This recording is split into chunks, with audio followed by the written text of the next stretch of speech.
It's Tim Albright with AVNation with the road to InfoComm. InfoComm 2024 happens the 12th through the 14th of June. However, today we're going to talk about something that happens on the 11th. With me is Sean Wargo and Peter Hansen from AVIXA. Welcome, gentlemen. Thanks, Tim. Good to be here. Good to be with you. Absolutely. So you guys are doing something on the 11th of June from noon. It is a market insight lunch and state of the industry. It's a luncheon, so presumably we get fed, which is cool. But the other part of this is you guys are going to be looking at market intelligence, right? You're looking at the IOTA, which AVIXA has famously put out for years now, where you guys look at the industry, right, from a macro and a micro standpoint, from an economic standpoint, how the industry is doing manufacturer-wise, how the industry is doing from a dealer-wise. Sean, for the first part of this, though, what should somebody walk into this thing expecting to get out of it? Yeah, Tim, we really think of this as the primer on the industry. So we have a lot of research assets we bring to bear to it. As you just mentioned, our IOTA, our industry forecast. We have a demand side study called MORE that we do every quarter. We have macroeconomic work that we do on a quarterly basis, really on an ongoing basis, to kind of frame how our industry sits into the broader economies.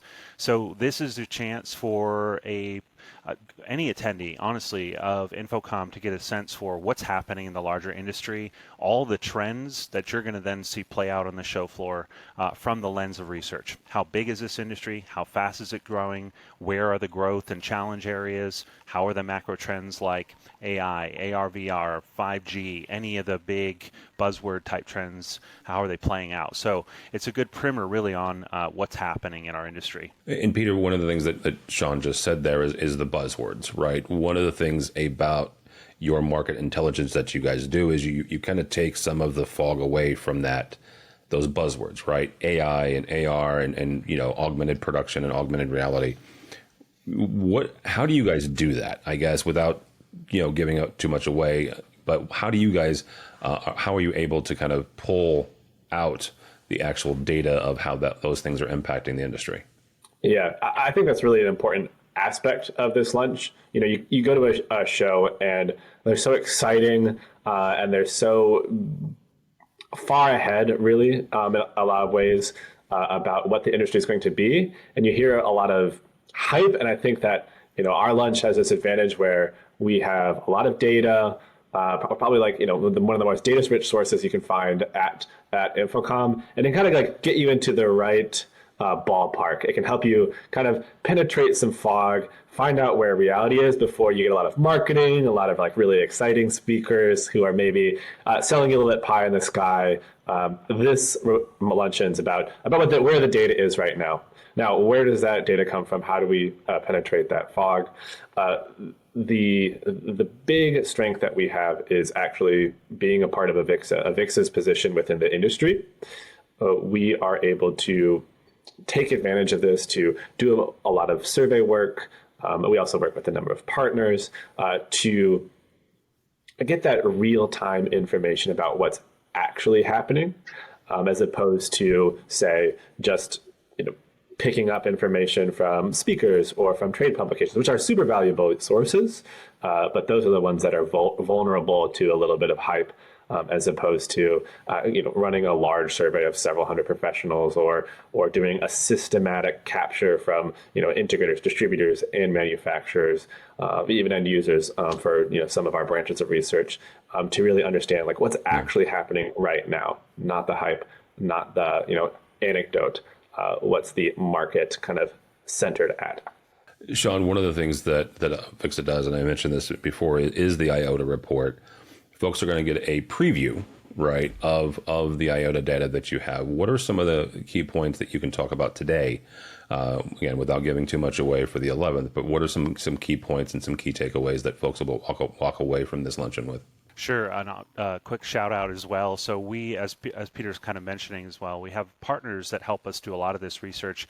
In this case, the IOTA is put together by a partner called Omdia, formerly IHS Markit, who we work with on an annual basis to really starts the process, early in the year prior, November timeframe, to start looking at large assumptions, macroeconomics, inputs from manufacturers to give us a sense for the direction that the industry is going. So several things are really kind of coming out of this research. One is 2023, we knew was a challenging year. There was a lot of mixed result across the market, manufacturer versus distributor versus integrator. And so we had been saying through the year that we thought our original forecasts were perhaps a bit high for growth rates. So we've taken a hard look at that. We've got those revised figures to share. And that, of course, then sets a different trajectory for 24 and beyond. I think another interesting finding is, yes, 24 may be a bit more challenged than what was originally thought, say, a year ago. Large macroeconomic factors like inflation and interest rates and other sorts of things still having an effect. So it looks like actually now 24 is a little lighter than even maybe 25 might be from a growth perspective. So we'll get into that.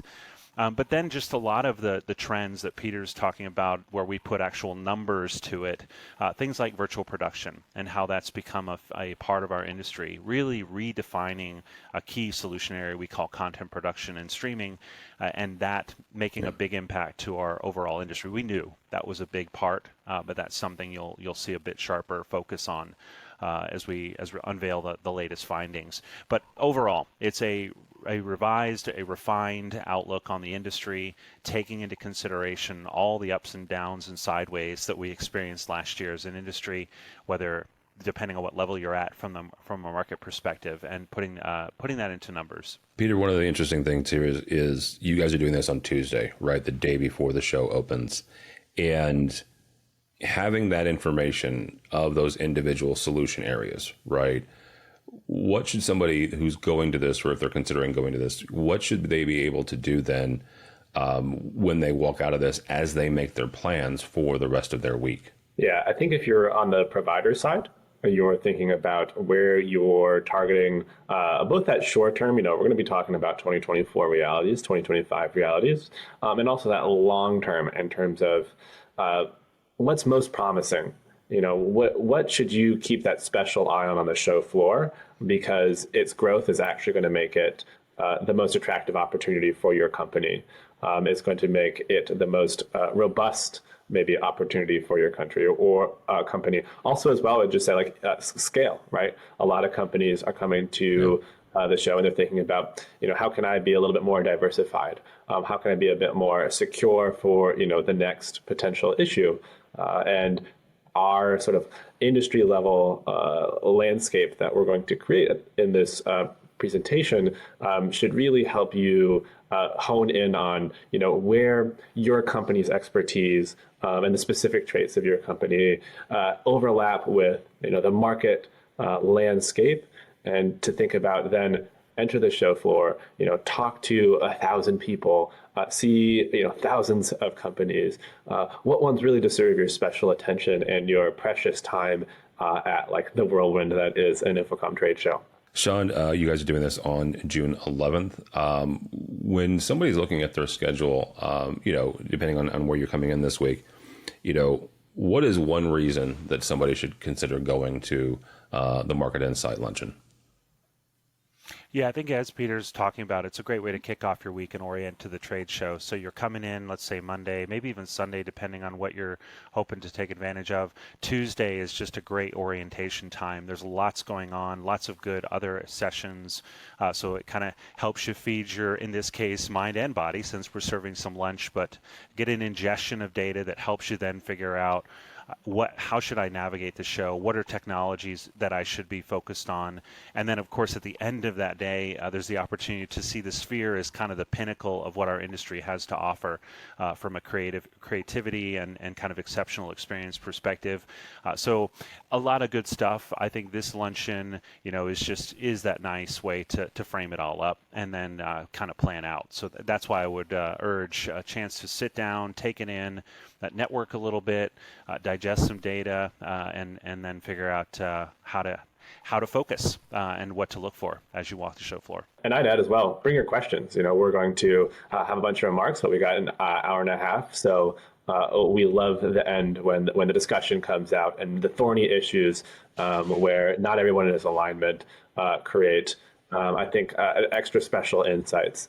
You put Sean and I to the test. Maybe we'll get a little insight from the crowd as well. That's an important part of this luncheon as well. As somebody who has sat in presentations from both of you, I will 100% testify that both of you like questions. And I'm not being snarky there. You really do. So yeah, bring your questions. Sean, if somebody wants to get in on this luncheon and sign up, how do they do that? So it's a part of the registration process for InfoComm. So if you go to infocommshow.org and register there, you'll see it as one of the options as you peruse the schedule. In fact, just go to the website, check out the schedule in the top navs, and you'll be able to find our particular session. Make sure you add it as part of your cart registration process, and away you go. And we look forward to seeing you on Tuesday of the show. Really quickly about that, if you've already registered, can you add it afterwards? I do believe that is the case, so you can go back into your registration profile and look for sessions. It's the same thing with any other education content. If you decide, hey, there's some sessions, or I'm seeing enough content that it's now making a compelling case to step up and add a conference track pass, those sorts of things, that's all possible post-registration. I'll also do a little plug for those in the industry. We also offer the ability to get access to our salary dashboard as part of the registration process. So that's great data, country level, it gives an AV professional the chance to benchmark themselves against their peers for skills, years of experience, that sort of stuff, and see what your peers are making. So another great tool, another piece of data to feed your mind as you're registering for the show. All right, very good. InfoComm itself is the 12th through the 14th of June in Las Vegas. This session, though, is on the 11th, so the day before. Peter, somebody wants to find out more about AVIXA or about InfoComm. How do they do that? AVIXA.org, InfoCommShow.org. Those are your two website offers. And honestly, hit the our trade publications as well. Lots of great coverage there. Absolutely. Lots of great friends and lots of great content coming out that week. So thank you both so much for us, for AVNation. Go by our website, AVNation.tv. It's AVNation.tv. Follow along as we also indeed head to Las Vegas the 12th through the 14th of June for InfoComm 2024. All that and more at AVNation.tv. That's AVNation.tv.